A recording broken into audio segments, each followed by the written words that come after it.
Good morning, everyone. I see folks starting to join, so we can go ahead and get started. My name is Christy Allen. I'm a Knowledge Translation and Implementation Coordinator with the Waypoint Research Institute, and I'm excited to welcome you to our June Waypoint Talk session. We'll be talking about substance use disorder in forensic hospitals, evidence synthesis, and clinical profiles. We'll start with a land acknowledgement. The Waypoint Research Institute is located on the traditional territory of the Anishinaabe, which include the Odawa, Ojibwe, and Potawatomi nations, collectively known as the Three Fires Confederacy, the Haudenosaunee, Six Nations, Mohawk of the Watau community, Huron, Wendat, and Métis peoples. We acknowledge and affirm our commitment to improving relationships between nations and to improving equity for Indigenous communities residing in the Central North region of Ontario. So welcome to Waypoint Talks. This is a virtual webinar series hosted by the Waypoint Research Institute, where we aim to highlight the practical implications of research projects.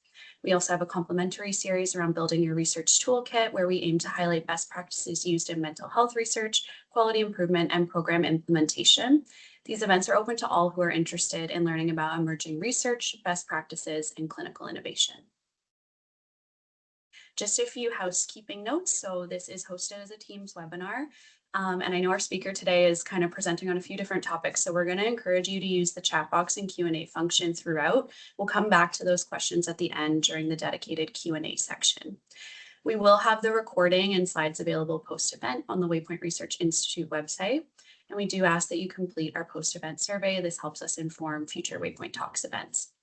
We will also have attendance certificates for professional development available, and we'll share how to access those at the end of the presentation. So without further ado, introducing today's speaker, Dane Maurer-Vakil. He's a PhD candidate in the School of Public Health Sciences at the University of Waterloo and a MyTax Accelerate Fellow at the Waypoint Research Institute.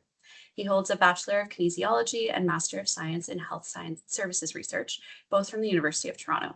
His research centers on mental health services, systems, and policies with a focus on forensic psychiatry, substance use, and bipolar disorder. So welcome, Dane. Thanks, Christy. I'm going to share my screen.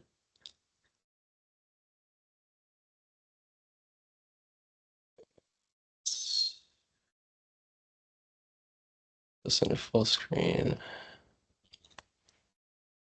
Okay, so yeah, just to double check, you can see that, Christy. Awesome. Yeah, good. All right. Yeah, so good morning, everyone. Thanks, Christy, for the introduction and the invitation to speak in this webinar series. As Christy mentioned, the title of my talk is Substance Use Disorder in Forensic Hospitals, Evidence Synthesis and Clinical Profiles. So in this session, I'll provide an overview of substance use disorder related practices and interventions in forensic hospitals. And I'll present some clinical profiles of forensic inpatients with substance use disorder. So it's my hope that this presentation is relevant to clinicians, researchers, as well as health system champions that are interested in improving substance use disorder care at their organizations. I have no conflicts of interest. So in this session today, I'm going to present some select and work in progress results from my PhD research. The overarching research objective of the project is to provide a single site forensic hospital system overview of substance use disorder within Waypoint Center for Mental Health Care's forensics programs. This is a sequential mixed method study, and it consists of three sub-projects, and I've listed them here on the slide. So the first is a scoping review, synthesizing the literature on substance use disorder practices and interventions in forensic hospitals. The second study is a single site retrospective study using Waypoint data to conduct a comparison of patients with and without substance use disorder. So that's the clinical profiles that I'll be discussing. And then finally, the third project, I'll present the protocol for a case study looking at clinical practices, service needs, and implementation priorities regarding substance use disorder care at Waypoint. So moving on here. So before I jump into the research, I just want to provide some background context. I'm not sure how many folks on the call are not affiliated with Waypoint are unfamiliar, but I'll just provide a very brief overview. So Waypoint is a 315-bed tertiary academic and teaching hospital located in Penetanguishene, Ontario, Canada. Provides specialized mental health, addiction, forensic, and geriatric care for individuals with complex needs. The hospital offers inpatient, outpatient, and community-based programs, and has a strong focus on recovery-oriented and patient-centered mental health care. And notably, and is certainly relevant for this talk today, is that the hospital is home to the province's only high secure forensic mental health program. So over the last few years, Waypoint has been implementing a learning health system framework to integrate research with clinical operations. And this process occurs in real time via continuous cycles of data collection and analysis, leading to knowledge that informs practice, which then informs or more research and generates more data. And ideally, the cycle continues on in that manner. And there's a diagram on the side that kind of shows that in a sort of circular format. So the adoption of such a framework ideally is meant to ensure that there's continuous quality improvement occurring, and it ideally also fosters a culture of innovation at large across the organization. Importantly, the framework is patient-centered and it's partnerships-driven, so this is emphasized in collaboration, and it emphasizes priorities such as equity, fairness, and solidarity, and that reflects some of the comments that Christy had at the outset as well. So moving into the research now. So the first study I'm going to present is entitled Substance Use Disorder in Forensic Hospitals, a Scoping Review of Practices and Interventions.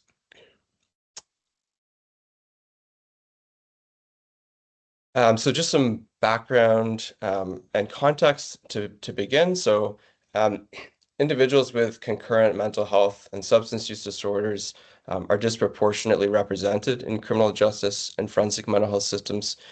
And this overrepresentation reflects a fairly complex interplay across social conditions, clinical vulnerabilities, as well as system-level features.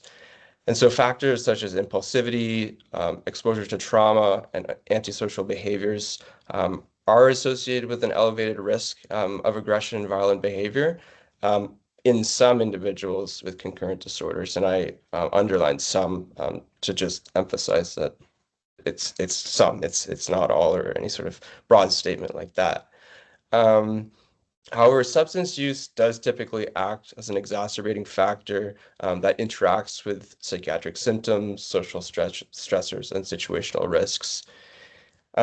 Concurrent disorders also frequently intersect with social issues, including things like housing instability and homelessness. And this can certainly further complicate access to and continuity of mental health services.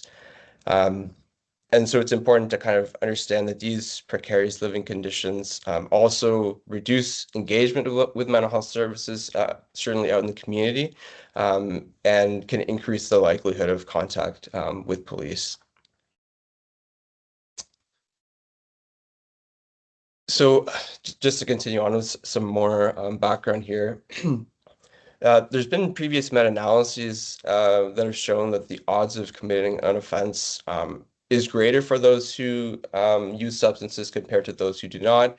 But it's important to also note that these associations weaken substantially when co-occurring mental illness, prior victimization, and trauma exposure, as well as socioeconomic disadvantage are accounted for. And notably, while violence risk varies considerably across substances, diagnostic groups, and contexts, most individuals with mental illness and substance use disorders concurrently are not violent. And again, I've underlined that to just emphasize that that is aligned with the literature. For a subset of individuals whose mental illness and substance use disorder directly affects their legal capacity, criminal justice involvement may result in designations of unfit to stand trial or not criminally responsible on account of mental disorder. And ideally, this will lead to diversion into secure forensic hospitals as opposed to custodial settings or other settings. Unfortunately, individuals receiving inpatient forensic hospital care, they frequently do arrive with untreated concurrent disorders, as well as extensive histories of trauma, institutionalization, and social exclusion. Um, to just briefly mention sort of like health system angle here, the inpatient forensic hospital care sort of system is a very important branch of forensic mental health systems. And here, forensic psychiatrists and nurses provide frontline treatment alongside various other practitioners, for example, forensic and patient care assistants, therapists, counselors, as well as others. Recent research has indicated that there is a high prevalence of substance use disorders in forensic psychiatry populations, um, with substance use often predating the index offense and continuing through hospitalization. So it's an ongoing concern. A recent Canadian study conducted a population-based review of over 1,200 individuals under the Ontario Review Board's jurisdiction, and they found in their report that about 57% had a diagnosed substance use disorder. And so the existence of this high prevalence certainly has implications for clinical management and legal outcomes, and this will become more evident as I go through some of my research findings here today. And despite this recognition that treating substance use disorder should be a central feature in forensic hospital care, unfortunately, knowledge is just simply limited on existing practices. So as a result, it's essentially unclear how substance use disorder is managed in inpatient forensic hospital settings. And so logically, the research question for this paper, this review, was what is known about the screening, assessment, treatment, and management of substance use disorders in inpatient forensic hospital settings. So I'll move into the methodology for this project. So we conducted a scoping review in accordance with the Joanna Briggs Institute Manual for Evidence Synthesis and the Prisma extension for scoping reviews. We searched Medline, PsycInfo, PubMed, and Embase from database inception up until May 2025. We used Zotero for source management and Covenants for screening and data extraction. In terms of the process, the first two authors independently reviewed titles and abstracts and then full texts, assessing for compliance with the eligibility criteria. And this happened alongside consensus discussions with this senior author. Yeah, so myself as the first author, I analyzed the data through various processes. I stratified by research question concepts and did some cross-referencing across various other elements to produce some themes. And I'll go through those in a couple of slides. Just first to go through the eligibility criteria for the scoping review. So I have a table here on this slide. So this maps logically onto the research question and the topic itself, but the population needed to be forensic. The intervention needed to be related to substance use in some way. The setting needed to be an inpatient hospital context. And then in terms of study characteristics, the sources need to be original peer-reviewed papers written in English. And I've included the exclusion on the right-hand side. It's essentially the opposite of most of those. And then for non-original research, I've listed a couple of, or a few types of papers that we excluded, as well as non-peer-reviewed sort of items. So those are listed there. I'm just going to take a sip of water.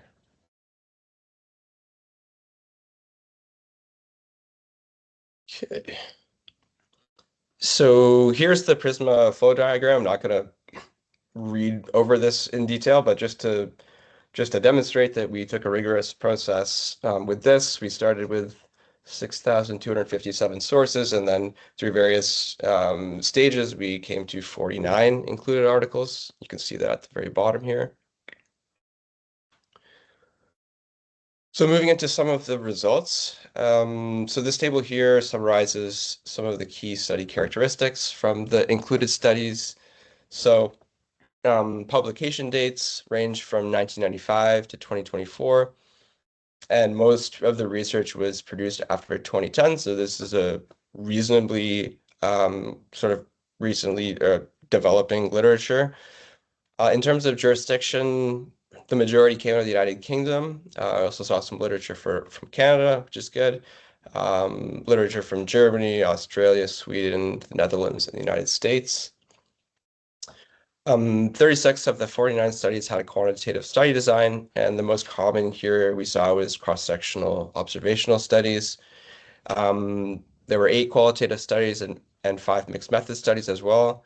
About half the studies had samples of less than 50 participants. About 3/4 had less than 100, and then studies with larger sample sizes were much less common. So between 150 and 200 and over 200, you can see at the bottom of this table. Moving on to population characteristics of the studies that were included in the studies. So 38 of the 49 had participants that were patients. 8 had participants that were only staff, and then 3 papers had both patients and staff. The age group, unsurprisingly, were almost exclusively adult. In terms of sex and gender breakdown, 25 of the studies had mixed samples, 15 were male only, and only 1 study had solely female participants. Most studies did not report the ethnicity of their sample. When it was reported, the samples were comprised of various ethnicities or majority Caucasian. And if we think back to the jurisdictional breakdown, we would assume that those map onto those countries. So most, I guess, the ethnicity breakdown in the United Kingdom, we could think about that as another kind of indicator here. And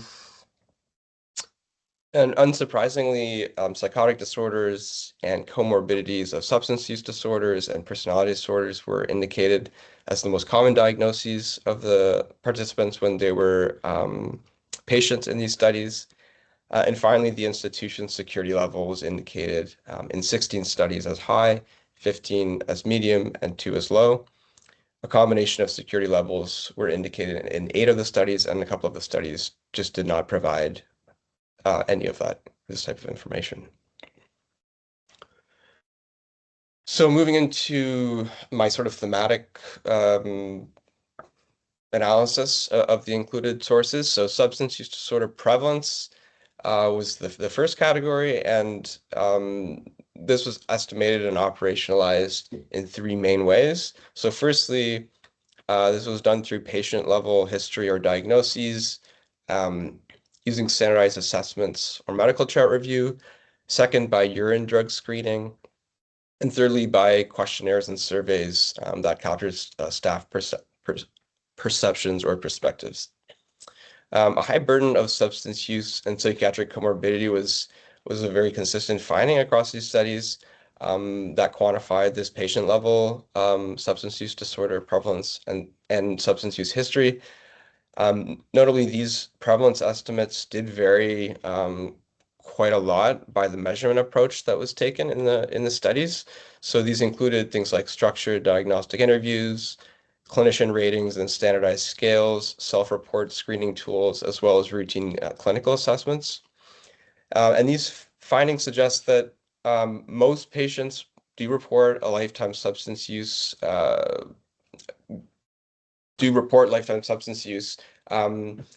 with cannabis often being the most reported substance. And an example of this was shown in a medium secure UK sample where they showed that about 67% reported use alongside substance use patterns for other drugs as well that exceeded community comparators.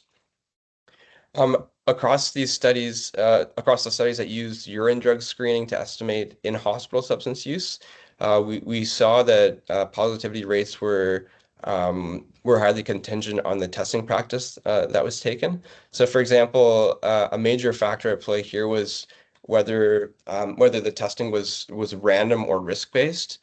So an example here was a study that when testing was inconsistently applied, there was a substantial non-completion rate and irregular testing patterns. So this likely underestimated the true substance use prevalence in those studies. In contrast, there was a study with a systematic testing protocol that showed meaningful levels of positive screens. And again, this was most common for cannabis as well as alcohol, which is not a surprise. Um, Now, perceptions of prevalence were captured via questionnaires and surveys. This also supported that substance use was common in secure inpatient forensic settings. And this was the case even when precise patient level estimates were not available. For example, there was a study that surveyed clinical staff, and they estimated that a mean of 65% of the inpatients on their unit had a problem with substance use. Um, and there was in addition, there was a questionnaire study where staff described substance use as a major problem. So in general, this indicates that, yes, substance use prevalence is quite high in this population, and it's seen as problematic on the part of clinicians. Now, moving into the second theme from the review here, so looking at screening and assessment. So several studies focused on this in regard to substance use in inpatient forensic hospital settings. And most of this focused on clinical utility as well as relevance to service level practice.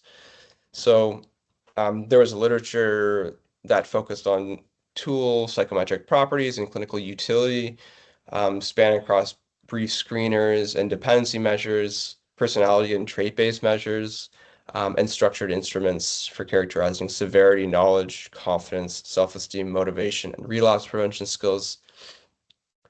Substance use detection was also embedded within broader risk assessment tools that were aimed at informing service level practice. So, for example, a Canadian example here is the short-term assessment of risk and treatability, or the START tool.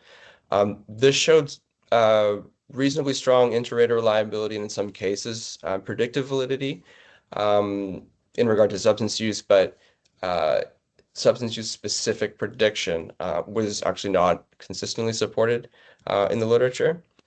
Now, at the service level, basic unit surveys showed widespread substance use, but there was variable service provision across settings. So we sort of see a mismatch between um, how problematic the issue is, as well as services not being able to keep up with the sort of demand for that. And finally, there was some implementation work that emphasized practical challenges, such as lack of time and guidance when trying to embed these sort of standardized substance use specific assessments into routine hospital care. Okay, moving into the next theme here. So there were 38 studies that examined the treatment or management of substance use in inpatient forensic hospital settings, and most of this centered on program characteristics or outcomes. In terms of program-focused studies, structured psychosocial and skills-based approaches were fairly common, and these were usually delivered in group formats, although some also offered individual counseling sessions. The key program elements included in this sort of sub-literature included cognitive behavioral therapies, cognitive remediation therapy, motivational interviewing, stages of change approaches, as well as psychoeducation. So you can see a sort of variety of approaches that were taken. These programs typically combine multiple modalities and were commonly framed around relapse prevention in regard to substance use. Several of these interventions were explicitly tailored to forensic inpatient contexts by integrating substance use within broader sort of behavioral and risk management practices within the hospital.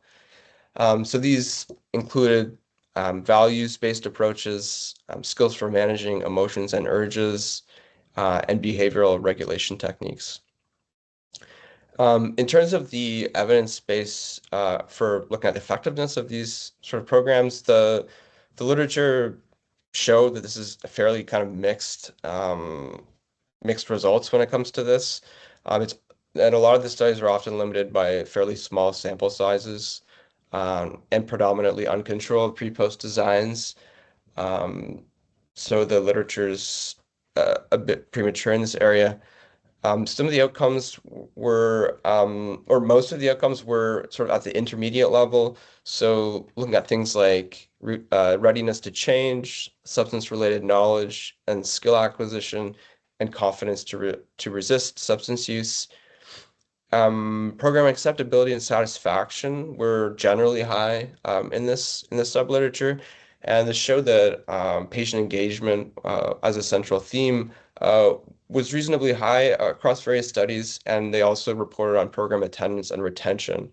So those are some of the variables that they looked at, and it seems reasonably promising, but more research certainly needs to be conducted in this space. And similarly, there were some qualitative studies as well that emphasized mostly peer support and the therapeutic alliance as central to engagement.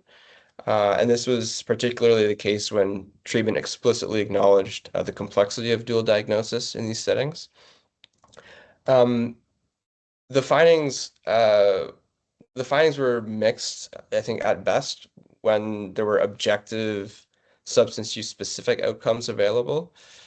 Some studies reported abstinence among completers, ideally encouraging sort of healthier long-term substance use patterns. Other studies found that these gains in knowledge and perceived sort of relapse prevention skills actually did not translate to reduced substance use over time, unfortunately.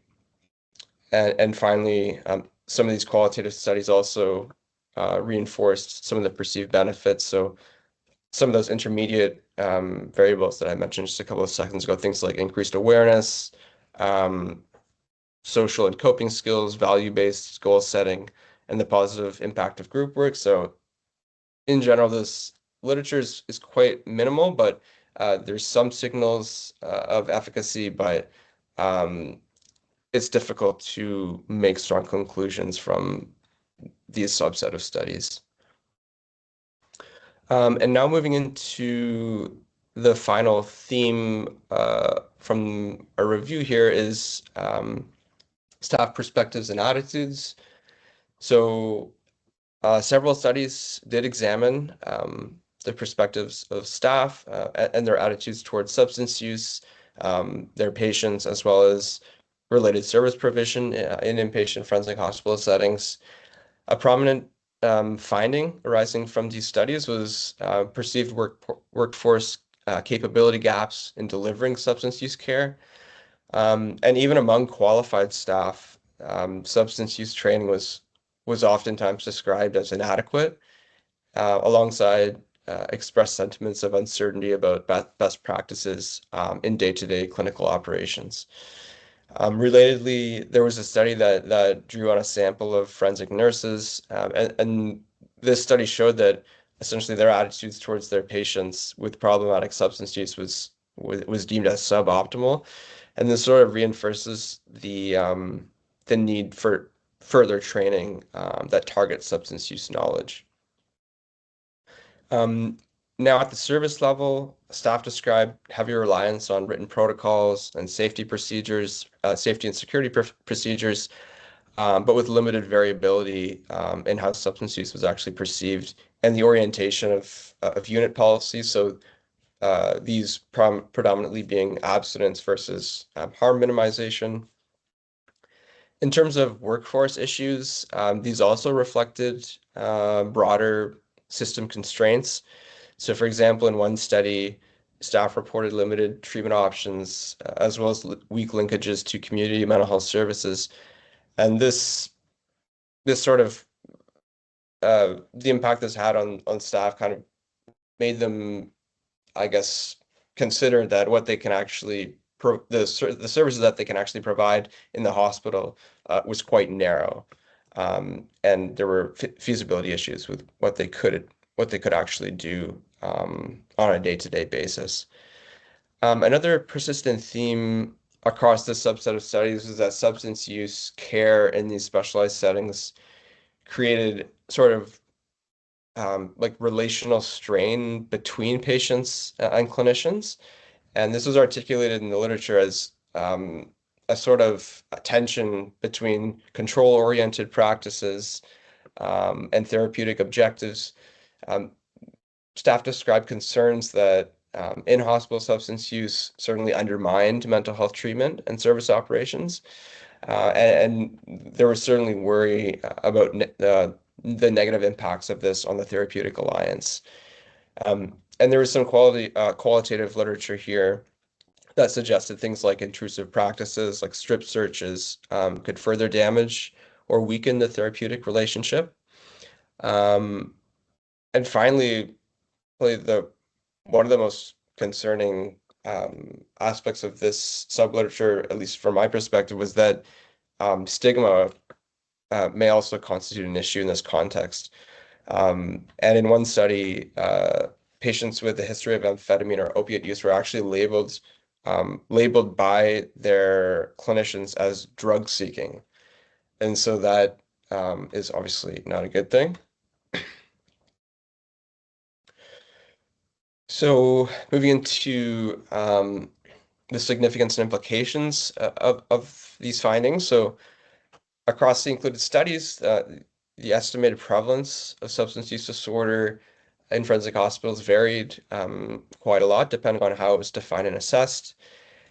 And this, I mean, I suppose this heterogeneity certainly complicates our understanding of the magnitude of the issue, and this certainly contributes to the under detection of substance use disorder in these settings.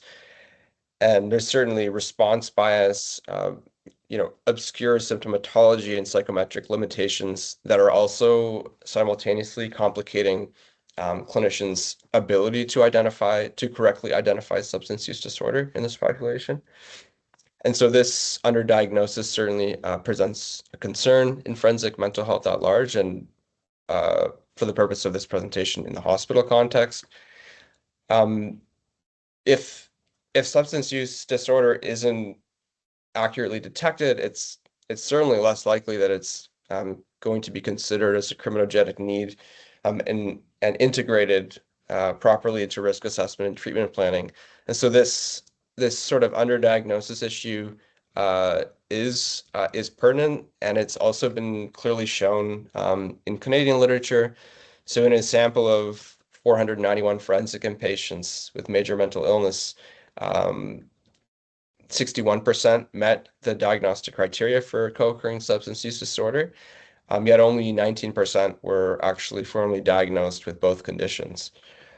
Um, and so of particular concern in forensic hospitals is that looking specifically at cannabis, and I'll go into substance specific issues in the next study, but just want to mention here that cannabis is certainly an issue in forensic mental health, and it's been shown to exacerbate symptoms among individuals with high risk of psychotic disorders.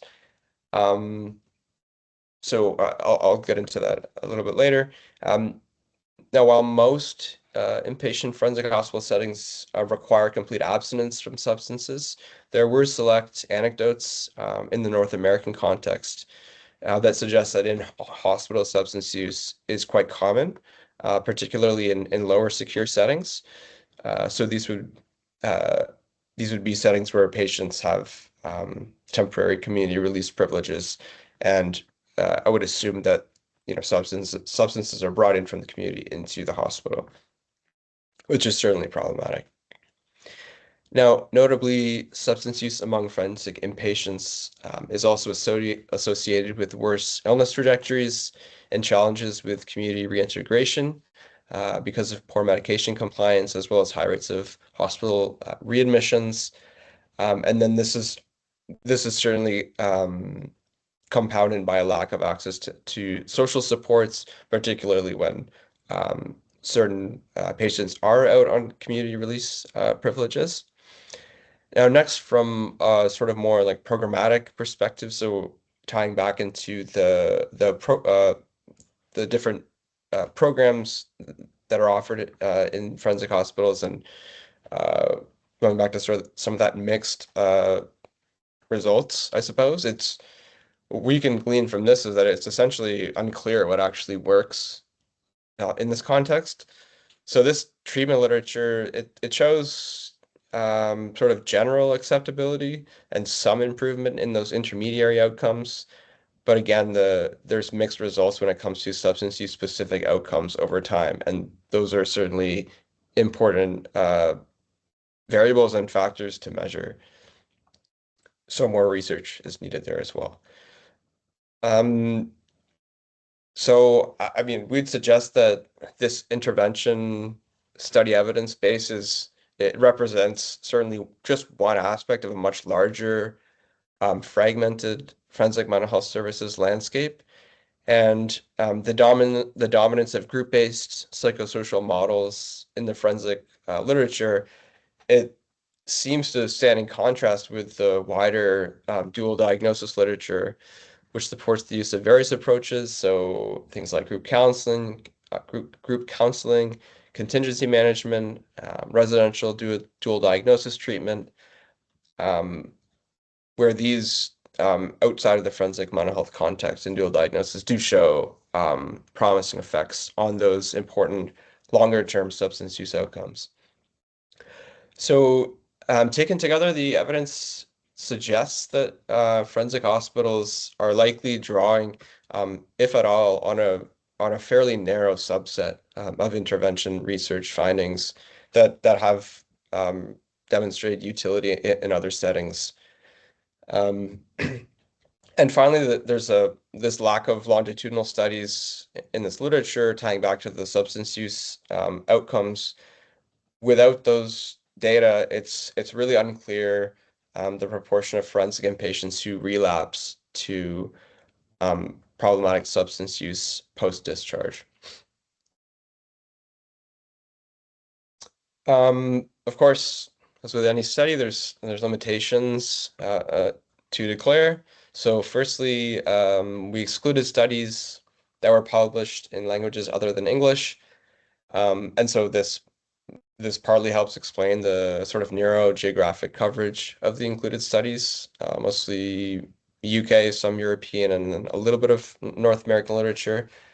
Second, gray literature was not included, so our eligibility criteria excluded any sort of potentially relevant insights from the gray literature.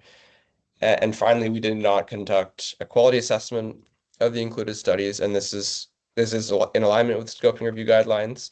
Uh, I would think that a potentially next step that I might take in a few months or at some point would be to actually conduct a quality assessment on those program-specific studies that I outlined a few slides ago, just as an aside. And in terms of future research, there's certainly several avenues that could be taken here. So a couple of fruitful areas include mixed methods evaluations, ideally linking health outcomes to program features and hospital contexts.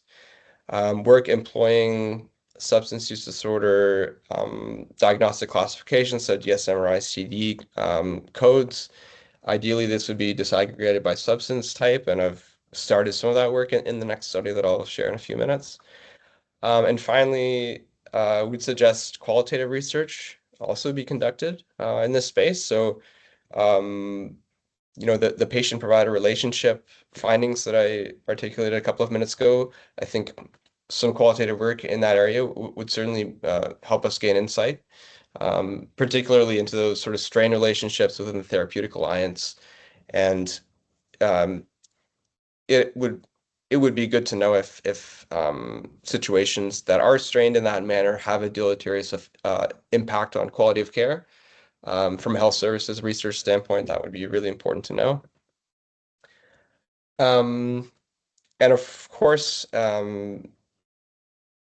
employing things like patient-oriented study designs on this last piece in the qualitative research would would be quite important.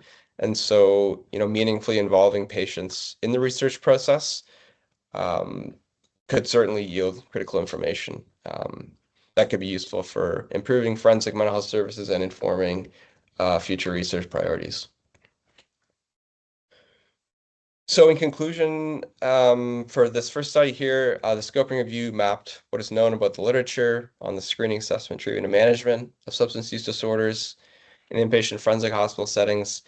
And after summarizing the results of 49 studies, our findings indicate that substance use disorder prevalence is high. Alongside detection challenges, there's mixed evidence on those treatment outcomes. And as mentioned as well, there's relational strain in the therapeutic alliance. And so altogether, this literature indicates that forensic hospitals are operating in a fairly complex, high-needs environment that's employing a fairly narrow and inconsistently a set of evaluated approaches. And so alongside this, we see that in general, the inpatient forensic hospital psychiatry field lacks a consistent measurement and care framework. And ideally, this review can provide some foundational knowledge for improving substance use disorder treatment and care in forensic hospitals internationally. For my references, happy to share these afterwards or discuss them in the Q&A. We'll move into the second study here. So this study is entitled Substance Use Disorder at Forensic Hospital, a single-site retrospective study. And I'll go into some brief background and context again. So as we learned from the scoping review, findings that I just presented, substance use disorders are highly prevalent in individuals with mental illness who interact with criminal justice systems. In this space, substance use plays an important role in shaping clinical and criminogenic needs. For example, alcohol use is strongly associated with violent crime, including domestic violence and assault, due in large part to its impact on aggression and impulsivity. Those with alcohol use issues also experience lengthy hospitalizations alongside high rates of recidivism. Notably, alcohol use is much more prevalent compared to other substances. And I guess the term hazardous drinking, as it's defined by the World Health Organization criteria for heavy episodic drinking, has a global prevalence of 40%, which is quite high, but not surprising. According to the United Nations, cannabis use is the third most used substance globally after alcohol and tobacco. And in the forensic mental health space, cannabis, as I alluded to earlier, certainly contributes to increases in psychosis as well as behavioral disturbances, and is associated with nonviolent offenses like property crime. Other substances, such as stimulants, opioids, sedatives, and hallucinogens, also pose risks in both forensic psychiatry and community settings. Stimulant use, for example, cocaine and methamphetamine commonly, are associated with aggression, psychosis, and impulsive violent crimes, while illicit opioid use is related to so-called drug-seeking behaviors as well as property crime in some literatures. Sedatives and hypnotics, when these are misused or combined with other substances, can lead to disinhibition and memory blackouts, and this certainly complicates issues of criminal responsibility. Hallucinogens, while they're certainly less prevalent than these other substances, can also contribute to unpredictable behavior and potential criminal activity. Just a little bit more context here. As I mentioned earlier in the talk, but it's certainly worth reemphasizing, the Canadian study of over 1,200 individuals under the Ontario Review Board's jurisdiction reported that 57% had a substance use disorder. And I would purport that this is actually a fairly conservative estimate given the underdiagnosis of substance use disorder and how common that is in forensic hospitals. And And despite this high prevalence in these specialized clinical settings, there's really minimal knowledge about the potentially unique characteristics of the population and also a notable lack of substance-specific data in the Canadian context. So to begin to fill this knowledge and research gap, the purpose of this study is to develop and compare clinical profiles of patients with versus without substance use disorder, alongside estimating the prevalence of specific substance use disorders at Waypoint's forensic assessment program. I think I'm doing okay for time, but I'll try to not be too long-winded. So moving into the methods for the second study, there was a single site retrospective cohort study drawn from an existing data set at Waypoint's forensic assessment program. The data set is a longitudinal study of 639 adult men admitted to the program between 2009 and 2012. The average age is 35, plus or minus 12 in either direction. Most admissions were from court under assessment orders related to fitness to stand trial or criminal responsibility. And the sample is characterized by high proportion of violent admission offenses, and these are listed here on the slide. Take a swig of coffee real quick.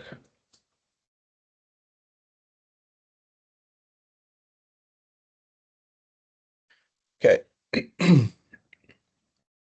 So for the current study, we split that parent sample into two groups. So substance use disorder and no substance use disorder. And so this equated to 404 in the former and 235 in the latter. Now to begin, we selected cases where substance use disorder was clinically diagnosed.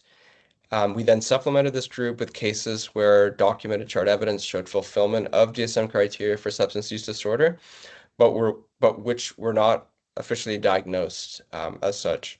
And so this latter group was coded by Hilton and colleagues in a 2018 study where they showed a substantial underdetection of concurrent substance use disorder and mental illness in high secure forensic in patients using the same data set as this study. And so upon their review of medical charts, of patient charts, one or more of the following criteria needs to be met. So an official diagnosis of substance use disorder, serious alcohol or drug use problems between age 18 and the index incident, dangerous or impaired driving as the most serious charge for the index incident or in their prior criminal history, and finally, alcohol or drug consumption before or during the index incident or a prior offense. And so this grouping of 404 cases essentially is comprised of patients who were either diagnosed or met DSM criteria for substance use disorder. And for the remainder of these slides, I'm going to just refer to the 404 as the substance use group and the 235 as the comparison group. So in terms of methods, I've listed or variables of interest here, comparing both groups. And so we have three categories. So demographic, clinical, and forensic, substance use history, and treatment participation. And I'm just going to leave this up for a couple of seconds while I drink a bit more coffee and some water.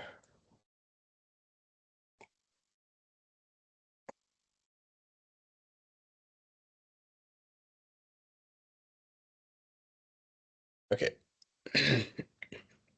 So now moving into the analytic approach for the study. So for descriptive statistics, categorical variables were summarized using counts and percentages, alongside means and standard deviations for continuous variables. Medians and ranges were examined for skewed variables. For continuous variables, two sample t-tests were employed with Wilcoxon rank sum tests for sensitivity analyses. For categorical variables, we used Pearson chi-squares, Fisher's exact, and simulated chi-square tests. And to supplement the p-values, effect sizes were calculated. So Hedges G for continuous variables, Kramer's V for multi-category variables, and odds ratios with 95% confidence intervals for binary comparisons. And importantly, missing data were evaluated for all the bivariate analyses. And we did this by comparing the proportion of missing versus observed values between groups. And then again, sensitivity analyses were conducted when differential missingness was present. So moving into the results. So as was expected and is in alignment with the literature, substance use was common in this high secure sample. So nearly 2/3 of the sample fulfilled our categorization for either diagnosis or meeting DSM criteria for substance use disorder. So that's 63%. In terms of specific substance use disorder prevalence estimates, these are from a random sample of 125 out of those 404. And again, in line with the literature, we see the substantial underdiagnosis in the chart, where only 52% had where only 52% it was recorded officially in the chart when substance use disorder was actually present.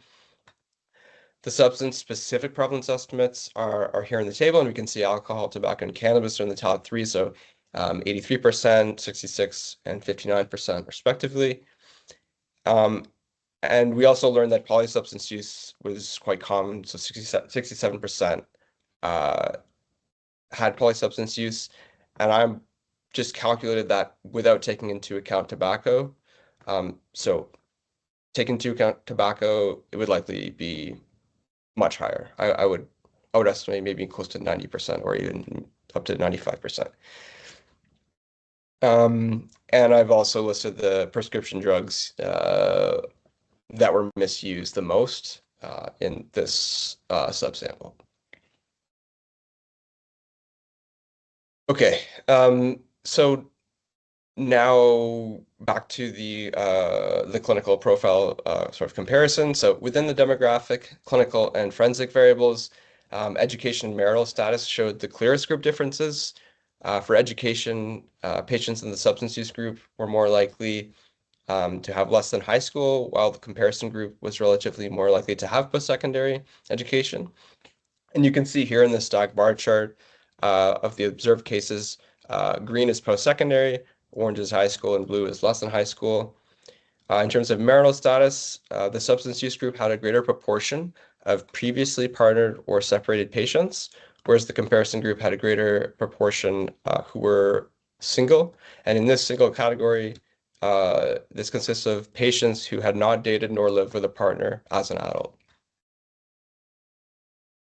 Oh,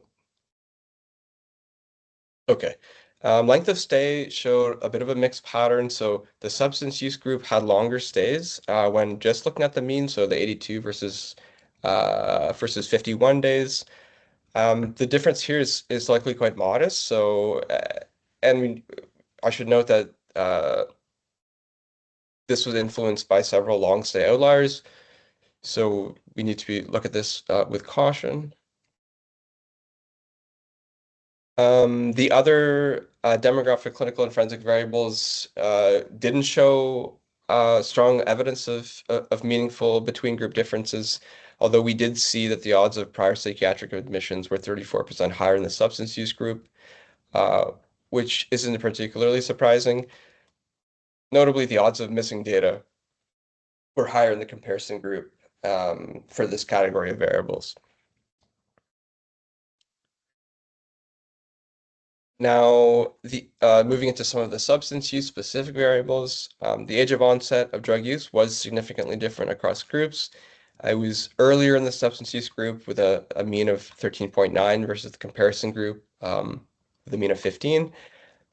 Interestingly, the age of onset for alcohol use actually did not differ significantly between the groups, although we did see a slight trend earlier in the substance use group. And given differential missingness across these in this variable, with the higher odds of missingness in the comparison group, the sensitivity analyses also supported the same directional pattern, and those are the Hedges G values below the table. The variables here quantify whether substance use was associated with problems that interfered with life prior to age 18, so things like law violations, family or marital problems, or medical issues. Now here, the substance use group was much more concentrated in the categories that reflected these serious problems. So you can see here in the stacked bar chart of the observed cases, Um, Blue is never used, orange is used, but no associated problems with use. Green is some problems associated with use, but no interference in life. And red is serious problems that interfered with life, and purple's unknown. Um, so we can see that there's certainly clustering around the outcome variables where substance use was creating problems in life. Now moving into the last category of variables, so the treatment participation variables here. So these included organized and skill building activities, structured individual and group sessions, and social and spiritual activities. And while there were no clear between group differences that were observed in the analysis, interpretation was quite difficult because of the missingness issue, as well as the fact that the opportunity to participate in these activities and programs are largely influenced by length of stay. So there's a bit of a variable methodological issue with this bucket of variables, but I'll be taking a closer look at this soon. Some discussion points, sort of the things that stuck out the most to me in this analysis. One of the clearest findings is simply that high prevalence of either diagnosed or undiagnosed substance use disorder in the sample. Now, this 63% prevalence rate, again, it generally aligns with the broader literature, and it confirms the relevance of this issue in the Canadian hospital context.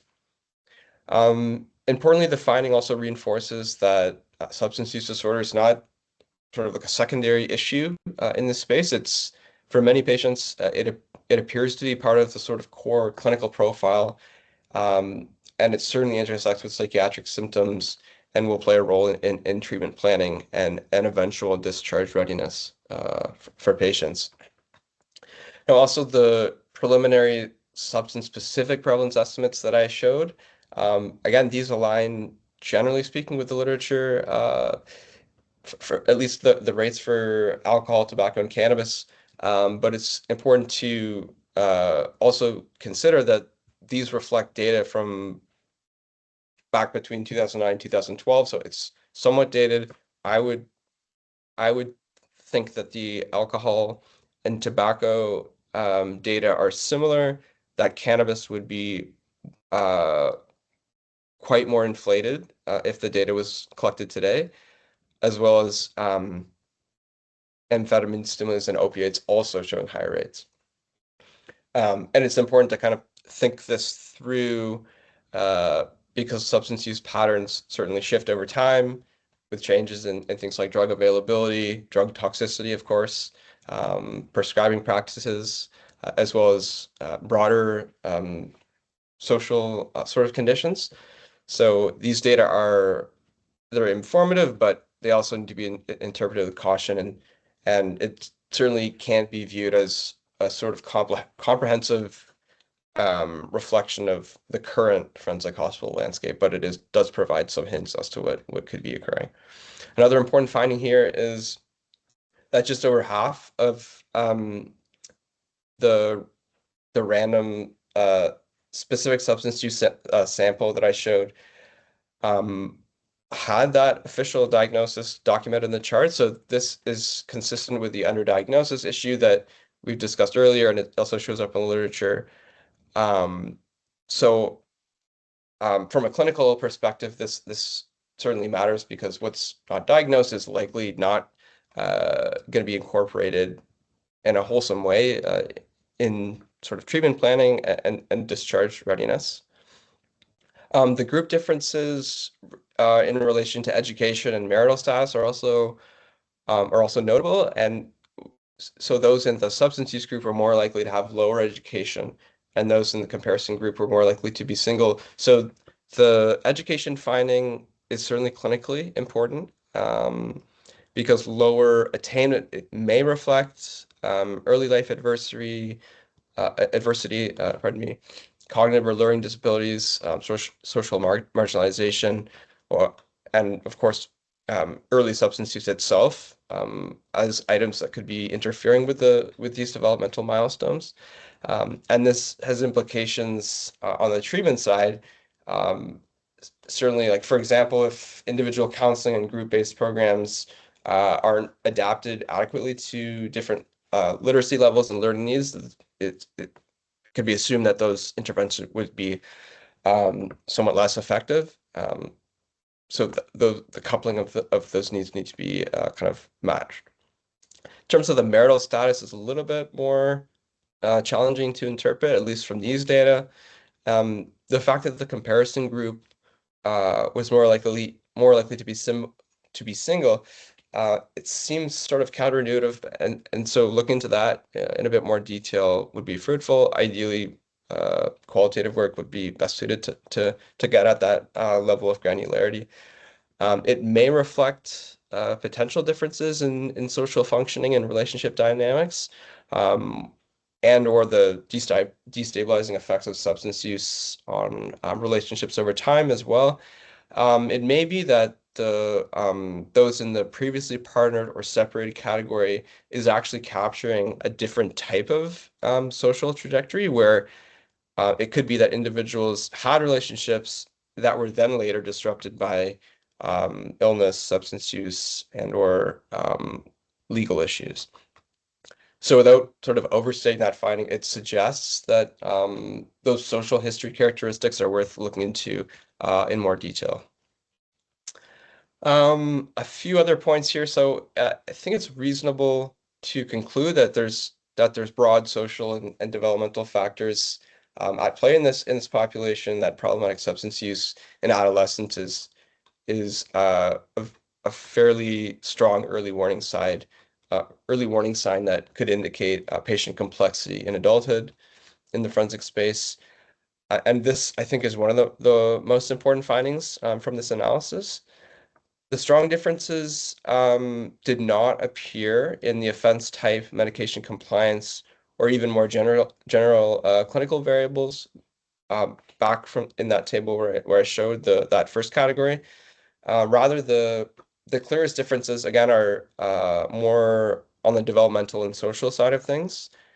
The earlier onset of drug use, more serious alcohol and drug use related problems before age 18, as well as that lower educational attainment and potential relationship pattern differences are also certainly pertinent. And this suggests, at least to me, that substance use disorder in forensic hospital populations is probably best understood as part of a longer developmental pathway leading up to hospitalization as an adult, as opposed to um, a sort of binary decision as to diagnosis or non-diagnosis. Um, so that has some clinical relevance. In terms of the age of onset of alcohol, we saw that it actually didn't differ significantly between the two groups. And so this might suggest that substance use could still have played a role in the lives of those patients who actually did not go on to have substance use issues upon forensic hospital admission as adults. And so, here the distinction might not simply be between use and non-use. It is likely much more nuanced and is between use that remains sort of relatively non-impairing and use that becomes clinically and socially relevant and and of course legally as well. In this, that's important for this population that we're looking at. So this distinction is important because it points more towards severity and functional impairment as opposed to simply exposure to substances. A couple of just quick points to make here. I think I should probably speed up a little bit. We need to look at these data with caution. A lot of the variables were affected by missingness, particularly in the comparison group. So these are sort of suggestive findings. But at the same time, from a sort of methodological standpoint and applying it to this data set, the missingness itself might also be meaningful. So it could reflect differences in things like documentation practices, patient disclosure, or clinical judgment.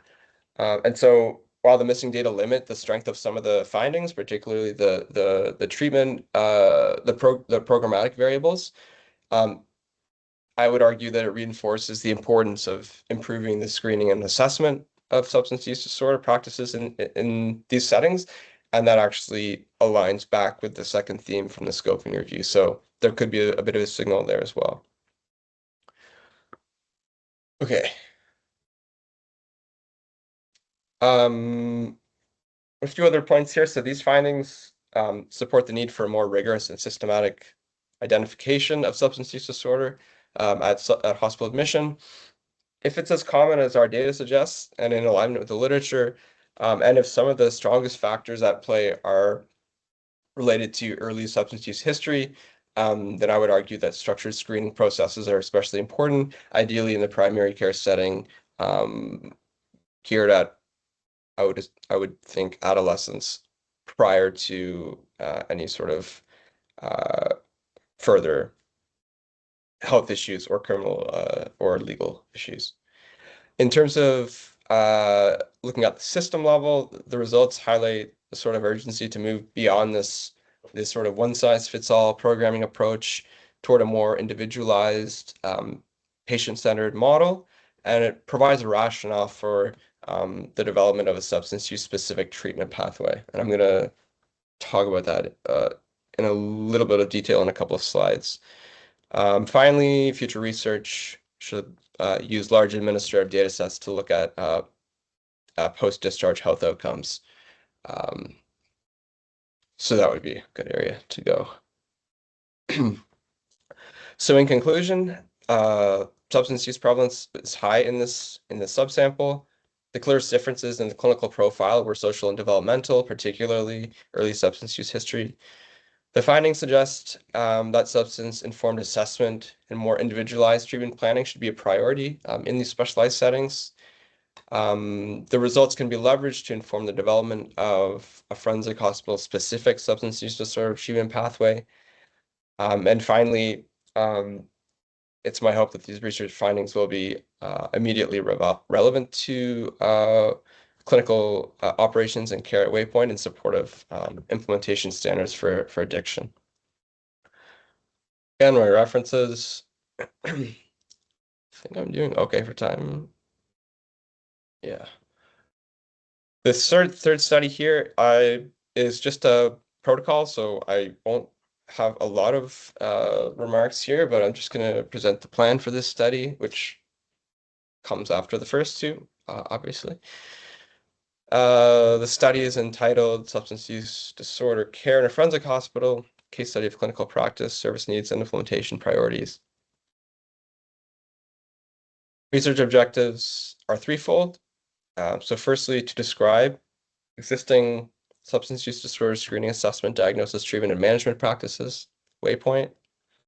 To examine clinical and hospital leaders, frontline workers, and patient perspectives in regard to substance use disorder care. So looking at things like needs, service gaps, and patient complexity. And finally, to look at barriers and facilitators and implementation priorities for improving care and the conceptualization of a forensic hospital substance use disorder model of care. So study design, it's a mixed method study using interviews and surveys. This will enable a thorough explanation or exploration of substance use disorder care at Waypoint using both survey data and interview data. And it will take a sequential approach whereby the findings from studies 1 and 2 that just presented will be used to inform the data collection tools. In terms of data sources and collection, the participant groupings for the study will be clinical and hospital leaders and frontline workers and patients. So clinical and hospital leaders grouping will consist mainly of managers, clinical and nurse folks. Frontline workers will be clinicians of various types listed here on the slide. We will employ an online survey across the various Waypoint forensic programs. We will be looking we'll be hoping for a sample size of 45 for the interviews, ideally 15 in each of these categories. Importantly, 15 patients, if that's possible. As we understand, it's super important to have them involved in this applied work and to get their perspectives. A document review will also be conducted to look at organizational policies, different types of frameworks, guidelines that might be relevant to substance use disorder care at Waypoint. And so this document review will help us sort of contextualize local practices within broader institutional and system level sort of structures. And recruitment will be by emails, posters up in the hospital, and presenting at manager meetings, and our honor area will provide compensation for folks' time. In terms of data analysis, survey data, I'll use our studio to employ basic quantitative methods. Running some crosstabs to look at differences across relevant variables, so things like clinician roles, programs, different demographic variables that might be of interest, and to analyze the qualitative, well, analyze the qualitative data, use in vivo, do a combination of deductive thematic analysis using an implementation science framework and inductive content analysis as well.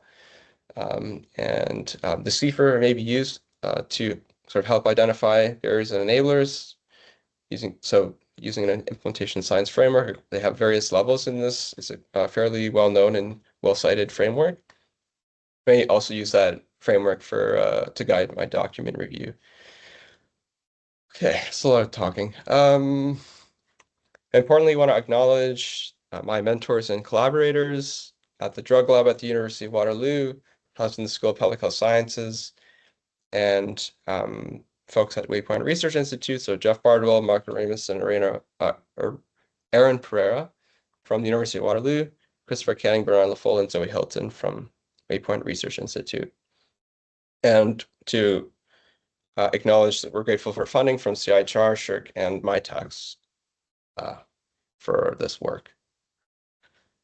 Okay. Thanks for your attention, and I'll pass it back over to Christy for the next little bit. Awesome. Yes. Thank you so much, Dan. That was incredibly comprehensive. I see some reactions in the chat, which is great. I'm going to encourage folks to add their questions either into the chat or the Q&A box here. I can get us started with a question. So I did want to come back to study 1. And it does sound like you're going to explore some of this at Waypoint in your third study that you mentioned, but you did talk about how staff felt they didn't have enough training or knowledge to support patients with substance use challenges. Did any of these studies get into any specific training themes or topics that would be most helpful? Yeah, that's a great question. And it's certainly logical following from the results from that sort of theme. Honestly, nobody really had any had any sort of ideas for where to start. That sub-literature was very much just stating that the workforce does not feel prepared to address the needs of this clinical population. So I don't have anything that I can report from the literature, but if I'm able to conduct this work properly and engage with folks across the hospital, it could be that we could prepare some sort of preliminary guide or template that could be helpful to kind of like start that process. But I would certainly also be leaning on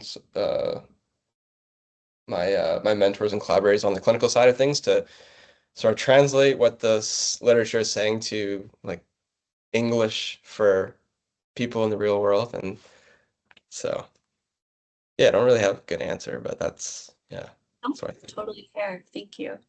And then you also talked about this throughout, but just that impact of underdiagnosis in this setting and you spoke about that impact specifically on treatment planning and risk assessment. So just curious if you want to expand any more on some of the implications of this or thoughts on contributors to this gap in diagnosis that exists in forensic settings. Yeah, it certainly is a theme that just keeps coming up, and we it's reflected in Canadian data as well as data from other jurisdictions, and also in data that's been conducted at Waypoint. That's a little bit dated, but I mean, I think on the high secure side of things, it may be, and I'll have a much better picture of this after I conduct study 3, but I would think that um, identifying that at admission might not be like the highest priority, given that it's such a closed setting. And from what I understand, a large portion of those patients won't be moving between security levels or out into the community. So it may be that that's just not a high priority. And I also have learned that it's very unlikely that substances will make it onto those high secure units as opposed to lower secure settings. So I think it's just sort of like a prioritization kind of thing. But at the same time, um, if patients in the high secure setting are have a sort of clinical trajectory where they would be going to a lower security level or moving between, or um, I suppose being healthy enough to leave and be in some other program, that would be super high priority, especially if cannabis is sort of uh, a highly used substance, and we know that a lot of folks in these programs uh, have psychotic symptoms. So again, just not totally sure. I need more results from my studies, but I think it would just be like, I think it's mostly a prioritization.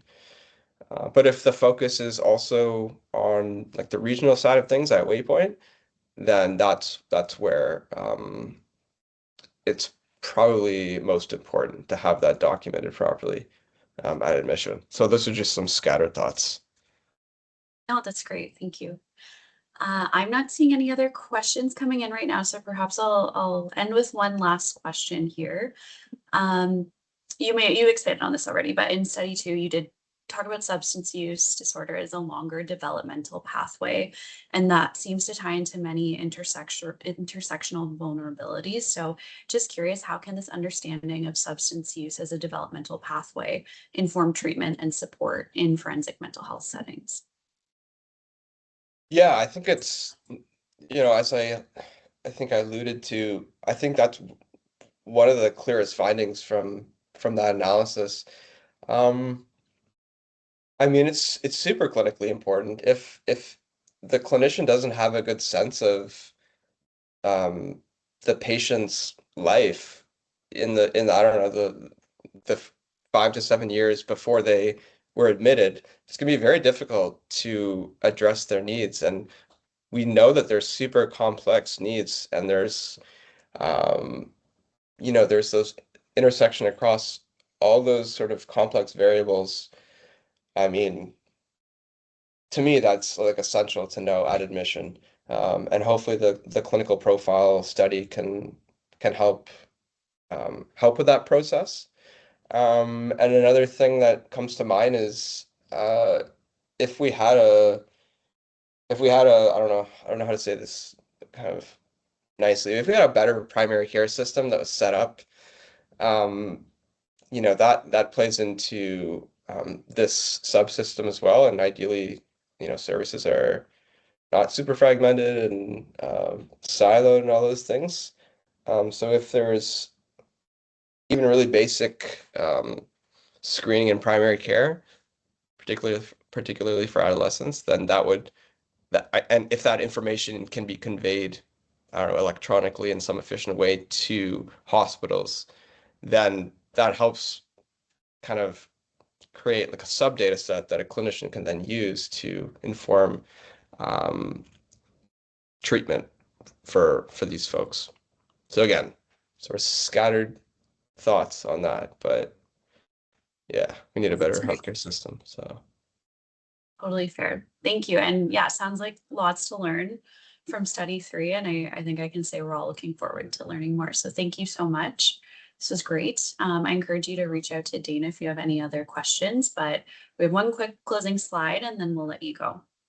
okay, I'm gonna stop sharing my screen. Oh, okay. Awesome. Yeah. So thank you so much for joining us. So we'll have the recording and slides available post-event on our website. Again, just a reminder to please complete that survey. It does help inform future events. We do have attendance certificates available, so please feel free to reach out to me via email and I'll get that sent over to you. And that's all from us. Thank you so much for joining us. If we have any soccer fans on the line, big game today, go Canada, and have a great rest of your day. Thanks. Thanks, guys. Bye.